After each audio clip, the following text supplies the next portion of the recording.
মহেশতলা মিউনিসিপ্যালিটির 7 নম্বর ওয়ার্ডেরই বাসিন্দা।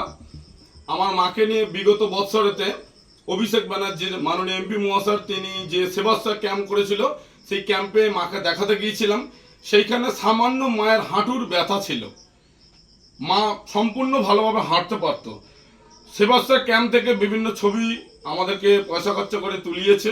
সেখান থেকে তারপর বললো এমআর বাঙুর যেতে, এমআর বাঙুরে গেলাম। এমআর বাঙুর থেকে সেবাশ্রয় ক্যাম্পে রেফার করেছিল ন্যাশনাল মেডিকেল কলেজ হসপিটালে।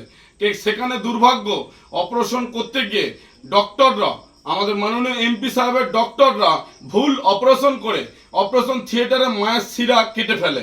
তার প্রমাণ দেখতে পাচ্ছেন। মৃত্যুর শয্যায় 9 দিন পর যখন ধরা পড়ে যে পায়ের শিরা কেটে গেছে, তখন হসপিটাল মেডিকেল বোর্ড নড়ে চড়ে বসে এবং বিভিন্ন হসপিটালের মেডিকেল বোর্ডরা, Sealdah national medical college, Park Circus national medical college, PG hospital, বিভিন্ন ডক্টররা মেডিকেল করে তখন আর ওনাকে বাঁচাতে পারেনি। আমি বারংবার এমপি সাহেবের অফিসে গিয়েছি, আমাকে কোনো সময় এমপি সাহেবের অফিসে দেখা করতে দেয়নি।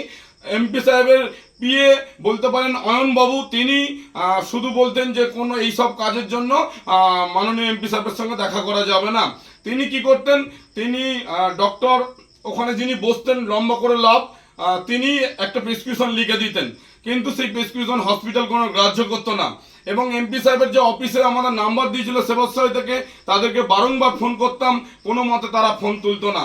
বাধ্য হয়ে মায়ের জীবনকে বাঁচানোর জন্য যখন 9 দিন পর জানা গেল যে শিরা কেটে গেছে, উনি মৃত্যুর শয্যায়, মাকে বাঁচানোর জন্য তখন আমাদের এই সিদ্ধান্ত নিতে হয়। মায়ের পুরো সম্পূর্ণ অ্যাম্পুটেশন হয় এবং সেই অ্যাম্পুটেশনের পা কেটে বাদ চলে যায়, তার সার্টিফিকেট আপনাদেরকে আমি প্রেরণ করলাম। এবং যে ভুল ট্রিটমেন্ট হয়েছে, কন্টিনিউ ন্যাশনাল মেডিকেল কলেজের কাগজ আপনাদেরকে প্রেরণ করলাম।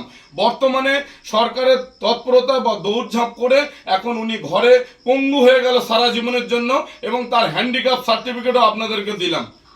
আমি অভিজিৎ বাবুকে আমি জানাই, আপনি অভিজিৎ বাবু দয়া করে এই বিষয়টি দেখবেন, যাতে গরিব মানুষ আমরা খেটে খাই। এই মহিলা সারা জীবনের জন্য তিনি পঙ্গু হয়ে গেলেন, যাতে কোনো একটা সুষ্ঠু বিচার হয়, আপনার কাছে এই আমার প্রার্থনা।